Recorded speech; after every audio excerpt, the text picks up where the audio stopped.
हमारे संस्कारों में व्याप्त बुराइयों का त्याग करें, तभी दशहरा मिलन समारोह की सार्थकता सिद्ध होगी। महावर कोली समाज में होगा हाईटेक परिचय सम्मेलन। जिस समाज में सामाजिक एकता का अभाव होता है, उस समाज का विकास अवरुद्ध होता है। हमें सामाजिक विकास के लिए दिशा व दशा तय करना होगी। साथ ही हमारे संस्कारों में व्याप्त बुराइयों का त्याग करना होगा, तभी दशहरा मिलन समारोह की सार्थकता सुनिश्चित होगी। उक्त विचार श्री महावर कोली विचार मंच द्वारा आयोजित दशहरा मिलन समारोह में अपने सम्मान के प्रति उत्तर में अखिल भारतीय वरांगना झलकारी महासंघ के राष्ट्रीय अध्यक्ष एवं अखिल भारतीय कोली समाज के राष्ट्रीय कार्यकारिणी सदस्य प्रकाश महावर कोली ने व्यक्त किए। श्री महावर ने कहा कि हमारा प्राचीनतम इतिहास गौरवशाली रहा, लेकिन आपसी मतभेद एवं मतमटाव के साथ ही फूट डालो राज करो की नीति पर चलने वाले स्वार्थी लोगों के कारण हम सामाजिक विकास से कोसों दूर खड़े नजर आ रहे। हमें समाज उत्थान के क्षेत्र में नए आयाम स्थापित करने के लिए एकजुट होकर समाज की दशा और दिशा तय करनी होगी। भगवान राम भी हमारे ही कोली समाज के वंशज है और राजा मानदाता ने यहाँ तपस्या की, पैदल अयोध्या से पैदल चल के आए और ओंकारेश्वर में जो विंध्य पर्वत कहलाता है वहाँ पे तपस्या की। और तपस्या करने के बाद में उनको भगवान शंकर जी ने साक्षात दर्शन दिए। बोले मानदाता, बोले क्या चाहते हो? बोले इतने सालों से बोले तुम यहाँ तपस्या कर रहे हो। तो बोले भगवान मैं कुछ नहीं चाहता, ये विंध्य पर्वत है और विंध्य पर्वत में आपका स्थान नहीं है, तो मैं चाहता हूँ कि आप यहाँ निवास करें। तो यहाँ जो ज्योतिर्लिंग है ओंकारेश्वर के नाम से जो ज्योतिर्लिंग की स्थापना हुई है वो राजा मानदाता की ही देन है। आज वहाँ मानदाता गांव के नाम से एक गांव भी बसा हुआ है। कहने को तो बहुत कुछ बातें हैं, लेकिन मैं शार्ट में अपनी बात कहूँगा कि ओंकारेश्वर में भी अपने कोली समाज की धर्मशाला के लिए प्रयास किए जा रहे हैं। वहाँ के जो जनपद अध्यक्ष हैं राजा मानदाता के वंशज हैं और उनसे हमारी चर्चा हो चुकी है। भाई पहला टाटवाल और दिलीप खंडेलवाल जी वगैरह हम ओंकारेश्वर भी गए हैं और वहाँ हम मिल के आए, तो वहाँ धर्मशाला के लिए भी प्रयास किए जा रहे हैं। अभी भाई नंदराम मेहर जी ने कहा कि हम समाज में बहुत समय हो गया है, एक बड़ा आयोजन हम नहीं कर पाए। अभी करीब 2-1 महीने से हमारी चर्चा चल रही है और महावर कोली समाज में एक बड़ा परिचय सम्मेलन करने की हमारी योजना है। उसकी तारीख वगैरह डिसाइड करके आप लोगों को बता दिया जाएगा। परिचय सम्मेलन भी हाईटेक परिचय सम्मेलन होगा, जिसमें हम यह व्यवस्था भी करेंगे कि अगर कोई परिचय के लिए युवक युवती के माता पिता वहाँ आते हैं तो उनके बैठने की व्यवस्था, लड़का और लड़की का बैठने की व्यवस्था अलग होगी और हाथों हाथ कंप्यूटर पे उनकी जन्म कुंडली वगैरह भी मिलाई जाएगी और यह प्रयास किया जाएगा कि उनके रिश्ते भी तय हो जाए। इसके बाद सामूहिक विवाह की भी एक योजना है। सामूहिक विवाह भी हम बड़े स्तर पे करेंगे, जिसमें चाहेंगे कि कम से कम 150 जोड़े विवाह सूत्रों में बंधे। इसके अलावा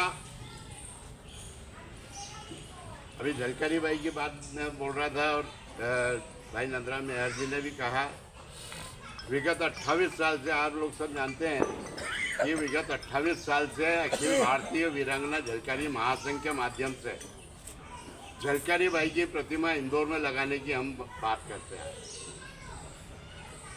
अब मेरे से अपने जीवन में सबसे बड़ी गलती हुई कि मैंने समाज का जो एक नासूर था उसके साथ में मैं कंधा से कंधा मिला करके लगा रहा। कार्यक्रम की अध्यक्षता करते हुए श्री महावर विचार मंच के संयोजक नंदराम मेहर ने कहा कि समाज में विवाह योग्य युवक युवतियां अधिक है, लेकिन उनके माता पिता को रिश्ते तलाशने में परेशानी होती है। ऐसी स्थिति में आज समाज की सबसे बड़ी आवश्यकता परिचय सम्मेलन की है। इसे ध्यान में रखते हुए शीघ्र ही अखिल भारतीय युवक युवती परिचय सम्मेलन आयोजित किया जाएगा।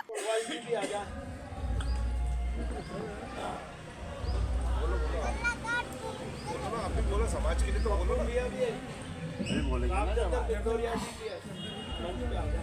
नहीं नहीं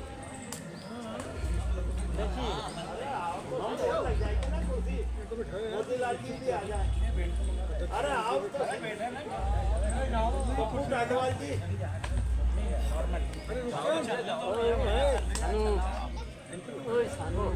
अरे और लग जाएगी ना कुर्सी। आ जाओ यार, जाओ गिरधारी लाल सिंधेल जी आ जाओ। गिरधारी भाई का सहयोग ये रहेगा, ये समय पे आ जाते हैं। आप इसलिए बुला रहे हो, आप तो राजेश बुद्धोरिया सर हमारे बीच में आए।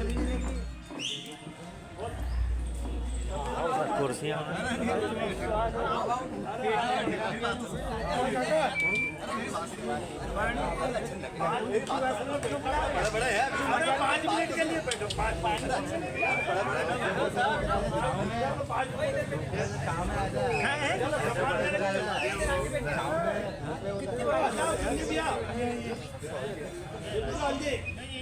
आ जाओ ना, शुरू करें। गिरधारी लाल जी आ जाओ, राम प्रसाद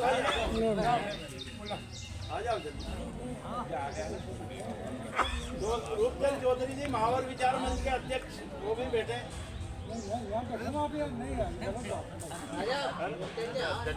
अरे बैठो, अरे मंच का मामला बैठना पड़ेगा। अरे मामा उठ जाओ। हाँ मामा उठ जाओ यार। देर में एक हमारे मंच के सभी कार्यकर्ता, एक और आपको विशेष सूचना मैं बता रहा हूँ। महावर विचार मंच के कार्यकर्ता ना सम्मान कराते हैं, ना मंच पे बैठते हैं, ना कुर्सी पे बैठते हैं। ये मंच हमने 96 में बनाया था, जब से चल रहा है 1996 में। जब से मंच के कार्यकर्ताओं ने ये तय किया है कि हमको ना कुर्सी चाहिए ना मंच चाहिए, प्रोग्राम करो। आज हमारे मंच के अध्यक्ष रूपचंद चौधरी जी है, वो भी नीचे बैठे हैं, क्योंकि मंच का ये है कि प्रोग्राम करते रहो, कुर्सी और मंच की जरूरत नहीं है। तो आज समाज की ओर से आज सभी का सम्मान करने जा रहे हैं। रावण का दहन हुआ है कल। महावर नगर का नाम पुरानी संस्थाओं ने जो नाम रख दिया था महावर नगर, वो सबसे बड़ी गलती हुई है। दशहरे मैदान ही ठीक था, कल का माहौल देखते आप तो वो रावण से ज्यादा तो ये महावर नगर में जबरदस्त। एशिया में सबसे बड़ा मार्केट हो गया ये रावण का। ये इतने रावण पूरी आप घूम लेना, कहीं भी मिलेंगे। इतना महावर नगर ने नाम कर दिया रावण। तो वो दूसरा मैदानी नाम ठीक था। तो हाँ, महावर नगर का नाम एक रावण बनाने में भी बड़ा नाम हो गया। आज मंच से हम सम्मान करने जा रहे हैं, उसमें प्रकाश भाई अपने विचार रखेंगे और समाज की गतिविधियों के लिए। एक प्रकाश भाई ने बहुत बड़ी एक उपलब्धि की है, लोग लगे या नहीं लगे साथ में। एक झलकारी जो भाई है, जो अंग्रेजों से लड़ी और उसकी प्रतिमा की घोषणा दरगाह चौराहे पे महापौर से, जिसमें विद्वान पंडित एवं कंप्यूटर के माध्यम से कुंडली मिलान की व्यवस्था रहेगी। प्रतिभागी युवक युवतियों का बायोडाटा के साथ संपूर्ण जानकारी इत्यादि महावर कोली समाज की साइट पर उपलब्ध रहेगी। इस अवसर पर वरांगना झलकारी बाई की प्रतिमा के लिए प्रयासरत एवं अखिल भारतीय कोली समाज का राष्ट्रीय सदस्य चुने जाने पर सम्मान किया गया। श्री महावर कोली समाज का दशहरा मिलन समारोह श्री महावर विचार मंच के तत्वाधान में शिव मंदिर प्रांगण महावर नगर पर रखा गया। वरिष्ठ समाज सेवी रामगोपाल खंडेलवाल, रामचंद्र बिंदोरिया, प्रहलाद टाटवाल, पप्पू ठेकेदार, पन्नालाल तोनगार, राजेश बिंदोरिया, दिलीप खंडेलवाल, पप्पू बेरवाड़, कमलेश टाटवाल, गिरधारी लाल सिदेल आदि समाज जन उपस्थित थे। कार्यक्रम का संचालन अध्यक्ष रूपचंद चौधरी ने किया। आभार राजेश बिंदोरिया ने माना।